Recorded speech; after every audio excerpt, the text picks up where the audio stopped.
pangalan ng MetaX kasi to address yung metabolic syndrome. Ano ba yung metabolic syndrome? Alam na natin yan, pero para dun sa mga bago, balikan natin yung definition ng International Diabetes Federation. Pag sinabing metabolic syndrome, nandun yung abdominal obesity, ibig sabihin may bilbil, medyo mataba, plus two other components. Tumataas ang BP, mababa yung HDL, mataas yung triglyceride, impaired yung fasting glucose. Alam niyo yung isang dahilan nito, kinokontrol niyo po yung asin. Pag kulang sa asin, yan po yung pwedeng dahilan. At saka yung diet mismo na matataba, mamantika. Okay lang mamantika if you use yung mga healthy oils like vegetable oil or olive oil. Hindi po healthy ang canola oil. Yan, papagpaon ako na. Yung mga nandito sa Pilipinas, they think na healthy ang canola oil. Sa Italy, ang oil naman nila, karamihan olive oil. Ano? Iba-iba lang grade pero halos lahat olive oil. Pero sa Pilipinas, may palm oil, may coconut oil, di ba? May vegetable oil. Ang hindi po healthy is yung canola oil at saka corn oil. Ang corn oil po nakakarayuma. Kaya dun sa mga ang sarap pa naman ng corn oil. Pagka sinama yun dun sa chili garlic sauce, yun ang sikreto ng masarap na chili garlic sauce. Yung corn oil ang ginagamit, kaya lang nakakarayuma po yun. Ang definition ng metabolic syndrome and obesity plus pagtaas ng BP, mababang HDL, mataas yung triglycerides, saka impaired yung glucose, yung medyo tumataas ang blood sugar. Ayan, constellation of metabolic abnormalities na nagpapataas sa risk sa cardiovascular diseases and diabetes. Yung diabetes po, yan yung medical term, diabetes mellitus type 1 and type 2. Yung type 1 inborn, yung type 2 lifestyle related dahil sa diet. Yung ibang name ng metabolic syndrome, syndrome X, insulin resistance, Raven syndrome, deadly quartet, yan po yon. So ito'y alam na natin, skip na natin. Ito yung madalas nyo nang makita. Ito yung ang sugar niya ay Kahapon nag-test ako, ito 406. yung sugar ko po. Pero pagka inom niya ng Meta-X the next day, naging 180. Mataas pa rin, pero yun yung effect just after 8 hours. Di ba? At madami na po tayong testimonials within our group na nakita nyo kung gaano ka-effective yung MetaX. Tingnan nyo lang po yung pinopost ko, sinishare ko din sa Facebook. Yung nasa page po ninyo. Talagang isang movement po itong MetaX na maipalaganap natin kasi malaking tulong po kasi isa ito sa talagang problema natin ngayon. Hindi lang sa Pilipinas, sa buong mundo, diabetes po Morning ang sa problema. mga advance na sugar. Yan. Lampasan natin yan. Ang feature ng metabolic syndrome, central obesity, ibig sabihin, malaki yung bilbil, hypertriglyceridemia, yung tumataas ang triglyceride, mababa ang HDL, you call HDL as good cholesterol, pero abangan nyo po sa next lecture ko, discuss natin bakit naging good yung isa, naging bad yung isa. Dapat bang tawagin na good yung isa? Dapat bang tawagin yung bad yung isa? Tatalakayin ko yan sa next series po ng ating lecture. So ito yung market, tumataas, dumadami yung kaso ng diabetes habang umiidad dahil na rin sa greater industrialization kasi ang madaming kinakain, karamihan process na nagkakaroon ng imbalance ng natural nutrients, ng minerals. Kaya ang tendency, tumataas yung sugar, tumataas yung cholesterol. Kaya nagkakaroon ng metabolic syndrome. Ito yung data sa Pilipinas, 27 millions are obese sa mga adult. Sa mga bata, age 1 to 5, nasa 3.5%.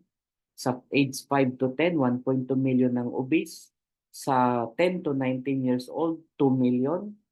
sa mga senior citizen, 2.6. Yan lang, yung 2.6 million na lang na yan. Yung sabihin natin, 1% na lang, gaano kalaki yun. Kung makakainom ng, ng MetaX, isang magandang market po yan for diabetes. Sabi ko nga ako, very confident sa MetaX, hindi ako papayag na ilagay yung pangalan ko. Maghanap po kayo ng supplement or gamot na nakalagay yung pangalan ng formulator na approve po ng FDA. Wala po kayong makikita. MetaX lang po iyon. Ganun ako ka-confident sa MetaX. Kaya pumayag akong ilagay yung pangalan ko dyan sa bote mismo. Kahit i-check nyo po sa website ng FDA, nakalagay yung pangalan ko. Pagka tiningnan nyo po yung MetaX, kung ano yung nakikita nyo na label, yun po yung nasa approval ng ating FDA. Yan. Ito yung isang sintomas ng metabolic syndrome. Nangingitim yung liig. Kahit maputi yung bata, nangingitim yung liig. So ito, pwede nyo pong ipainom kahit 5 years old, kahit 4 years old na may ganitong kondisyon. Kasi yan, ibig sabihin po niyan, insulin resistance. Nag-i-start ng tumaas yung sugar. Sa bata, pwede nyong durugin, isama nyo sa gatas or isama sa lugaw or sa pagkain ng bata. Pwede po. Basta lang mainom yung MetaX. Although kung mas matuto na sila, kung mga 9 years old na pwede nang uminom ng tablet, maliit lang naman po yung tablet ng MetaX, pwede na po yan na let's say once a day. Kasi ito pong ganitong kondisyon, nag-i-start po yan sa diabetes. Bantayan po kasi pwedeng mag full grown diabetes. Kasi dati po ang diabetes nakikita lang sa mga 40 pataas.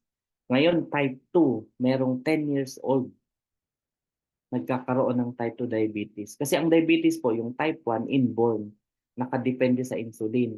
Yung type 2 usually pag senior na, pero ngayon pabata ng pabata yung nagkakaroon ng diabetes. Ganun na kaseryoso yung problema natin sa sugar. So ito, napakita ko na rin ng mga nakaraan for amputation, pero dahil sa pag-inom ng ating MetaX ay yan, in 1 week, in 3 weeks, yan na po yung resulta, hindi na naputol. Yan, madami pa po na meron pa nga akong isang tumalsik na yung isang daliri na nalaglag na gangrene ng Ay, ngiti na pero gumaling po dahil sa MetaX. Kaya lang, hindi ko siya mapakita kasi walang permission yung pasyente na ipakita yung kanyang picture. Lahat po ng pinapakita natin, may permission po yung pasyente na ipakita yung kanilang mga cases. Ngayon, dun sa mga pinopost nyo pong um, testimonials, thank you po kasi mas madami pong nainganyo na itry yung MetaX kasi nakikita nyo, maobserbahan nyo yung effect talaga sa inyo. Pero ang payo ko lang po, wag lang yung gumanda yung pakiramdam. Diba? Yun ang comment, gumanda po pakiramdam ko after ng MetaX, mas maganda. I-check nyo po talaga yung inyong sugar para makita nyo kung gaano siya ka-effective. Pero ang MetaX, hindi lang po sa pang-sugar, pati cholesterol and uric acid, pwede rin pong makatulong na pampababa. Pero there are other products na pwedeng isabay sa MetaX and soon sana maging available din yun dito sa ating community. We could ask Hermon na ilabas na yung mga ganong product kasi madami po akong pwedeng i-share pa ng mga products na pwede makatulong. Ang metabolic syndrome, yan po yung mga iba pang associated condition, kasama po yung PCOS. Sa mga babae na irregular ang menstruation, hindi mabuntis. Yan dahil sa PCOS. Yan din po. At saka yung cases ng NAFLD, non-alcoholic fatty liver disease. Yan, dapat din pong bantayan. Pwede rin po yung ma-address ng ating MetaX. Sa buong mundo, 382 million ang may diabetes in 2013. Ngayon po, halos nasa 500 million na. Pero yung pagtayaan nila, 592 million by 2035. Pero almost ma-achieve na po yan, 2024 pa lang po ngayon. Ganon kalala po yung problema dahil sa diet po. Kaya ang MetaX po hindi lang po pang Pinoy.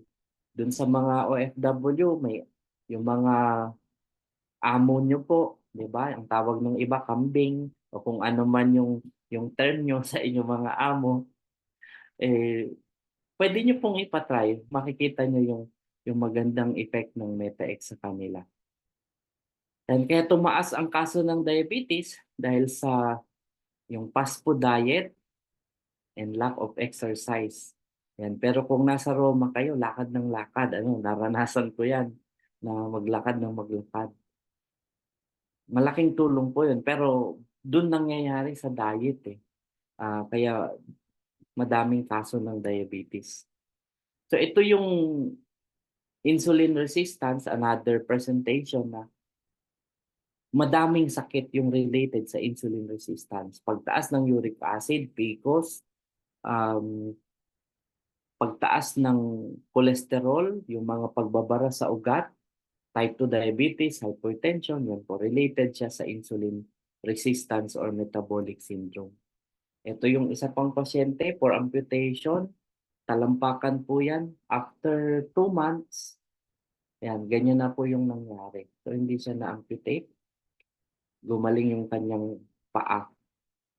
Sa ibang doktor, ang putol niyan hanggang lampas na ng tuhod. Pero mabuti na lang, wala siyang pambayad sa ospital. Nabigyan lang natin siya ng MetaX. Ayan, gumaling. So tuwan-tuwa sila. Ayan, nakakalakad siya ng ayos. Kung mapapansin niyo po, ah, yung dulo ng daliri niya actually naunang naputol. Pero ayaw na niya. Kaya ayan, they try MetaX. Ayan yung resulta. Yan, mga testimonials, pero mas magaganda po yung testimonials na nakapost sa page ng Digipon. Ito, paano yan? Ngayon, bakit ganon kagaling ang MetaX? Ito, diniscuss ko nung nakaraan yung tungkol sa diet. Pag sinunod niyo yung typical Filipino diet, ito, dinidiscuss ito sa school. Ang end result, diabetes. Pag madaming diabetes, madaming magdadialysis. Yun ang negosyo eh ng gobyerno, ganun talaga, di ba? Kaya ito, ayusin natin yung diet. Na-explain ko na ito. Kailangan more on water. Pangalawa, vegetable, mga green salad. Pangatlo, yung mga fish and poultry. Pang-apat, yung fats. Hindi po pwedeng walang fats kailangan. Sa ibabaw po dapat yung mga rice and root crops. Kumbaga, ang tama po, inverted. Babaligtarin nyo, except yung water na sa baba. Tapos itong pataas ng triangle, babaligtarin nyo siya. Yun po yung tamang diet para maiwasan natin yung sakit na diabetes. Pero ito, importante din, huwag po tayong tamarin na maglakad, mag-exercise. Kailangan po yan. Yan. Ito yung old bottle ng MetaX nung unang ni-release. Tapos siya in-improve, ni-rebottle natin. Nasa PET bottles na siya. Ito kasi HDPE bottle po, pero safe din po ang HDPE bottle. Ang unang presyo po ng MetaX dati 5,000 pesos. Makikita niyo po dyan. Yung isa pong product, ProBioX, sa Hermon din yan, pero wala na po yan ngayon. MetaX lang po yung lumabas. So it's a diabetes control complex formula. At ang action is to normalize yung blood sugar para mawala yung insulin, para mapababa yung uric acid, yung triglyceride. Merong iba na unang bumababa yung triglycerides and cholesterol bago yung sugar. Pero mga 80% sugar talaga yung bumababa. Yung mga question po, may nagtaas. Later po, tapusin ko lang po ito para dun sa ating open forum later. Magbibigay po ako ng mahabang oras. So ito po yung pangunahing ingredient ng MetaX. It's an herb from India na ang tawag sa India is Gormar, which is kung i-translate natin sa English is destroyer of sugar. Ang ginagawa niyan, pag iniinom yan, mapapansin nyo, nagiging less appealing yung lasa ng sugar. Ibig sabihin, nakokontrol po yung cravings sa matatamis. Pero sa akin, sabi ko nga, walang bawal, pwede kayong kumain kasi kailangan po natin ng sugar. Huwag lang sobrang dami. Dapat balanse. Maging yung salt, huwag sobrang baba, huwag sobrang taas. Ibabalanse po. So ang nangyayari kasi, binablock ng gymnema yung mga receptor sa ating dila, sa ating intestine, para ma-minimize yung absorption ng sugar. Isa yon sa magandang effect. Ang gymnema ang nakakatulong para ma-regenerate yung beta cell ng pancreas na nagpo-produce ng insulin. Kaya nga yung iba, natatanggal talaga yung insulin dahil sa MetaX. Yan po, yung dami, yung tamang dami na develop natin through trial and error sa mga pasyente, na-adjust ko yung dosage at doon natin nakita. Kasi dati po ang ginawa ko dyan sa mga pasyente, hiwa-hiwalay po yung mga minerals. Isa may gymnema, may mga minerals, hiwa-hiwalay ko pong binibigay. So doon ko nakita ilan yung dose na kailangan hanggang sa ang ginawa natin, pinagsama-sama natin into one tablet. Kaya nabuo po yung MetaX.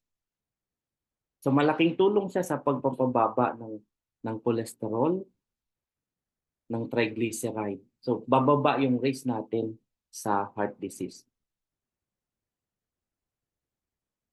Ito yung isang component ng MetaX, vitamin B3 or niacin, na kailangan po ito para lumakas. Kaya nga, yung mga testimonials, ito po yung dahilan kung bakit gumanda yung pakiramdam. Nag-iba yung energy level dahil po sa niacin, sa vitamin B3. Yan po yung nakakatulong para lumakas. At the same time, ay yung insulin na napoproduce, hindi po na-oxidize, hindi nasisira, hindi nagiging resistant. Pinapataas yung HDL, pinapababa yung LDL, tapos inaayos yung circulation. Kaya nagno-normal po yung blood pressure dahil sa vitamin B3, bumubuka yung mga ugat na i-improve yung blood flow. So nakakatulong siya bumaba yung blood pressure. Ito yung isa pang component na pinagtalunan namin sa FDA na gusto nilang bawasan yung dami. Dahil napansin ko sa mga may diabetes, nalulungkot. Diba? Parang pagka na-diagnose ng cancer, niisip nila wala nang pag-asa. Pero sa cancer po, may pag-asa pa rin. Habang buhay, may pag-asa. Diba? May mga ganun na pag na-diagnose ng diabetes, iniisip nila lifetime na, maintenance na. Hindi po yung totoo. Pwede po mawala ang maintenance, pwedeng mawala ang insulin. Ito po yung solusyon. Yun, yung mood, ito yung nakakatulong. Kaya nagiging maganda yung pakiramdam, sumasaya. Kasi ang vitamin B6, nagre-regulate yung ating emotion sa pamamagitan ng pagkikreate ng mga neurotransmitter like yung dopamine, serotonin, yung gamma-aminobutyric acid. Tapos bumababa yung level ng homocysteine na yun yung nakikita sa mga may depression, sa mga may anxiety and other psychiatric issue. So pag maganda yung level ng vitamin B6, hindi kayo malulungkot. Alam niyo ang nakakatawa sa ating FDA, ang dosage. Vitamin B complex po ito, vitamin B6. Ang required ng FDA is up to 1.3 milligram lang. Sabi ko, no wonder kaya madami nagkakasakit kasi ang RDA 1.3. Ito, it should be up to 10 milligram. Pero ang regulation is hanggang 1.3. Kasi ang katwiran nila, pag ginawa niyong 10, madami pong gagaling. Pag madaming gumaling, wala pong negosyo ang FDA, walang negosyo ang pharmaceutical companies. Nasa nutrients po iyan. Yan, talagang ang tagal po namin pinagtalunan yan sa FDA na dapat ganito lang. Pero may ginawa po akong paraan para hindi nila makontrol yung level na gusto kong ilagay. Although, ang B6, pwede nating makuha sa pagkain ng itlog. Kaya hindi dapat tayo matakot sa pagkain ng itlog. Next time, tatalakayin ko din yon, yung tungkol sa itlog, kung dapat nga bang 3 times a week lang yung pagkain. And isa pa sa ingredient ay chromium. Mapapansin niyo sa mga may diabetes, yung pumapayat, di ba? Biglang pagpayat. Ito yung nakakatulong para ma-improve yung muscle mass, bumalik yung katawan. Kaya expect nyo, medyo gagana kayo sa pagkain, lalo na kung may kasabay na vitamin C. Gagana kayo sa pagkain. So babalik yung dating katawan na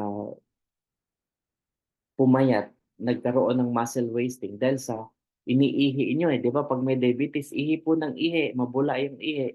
Kaya pumapayat, tinatapon ng katawan yung protein. Ito yung nakakatulong, chromium.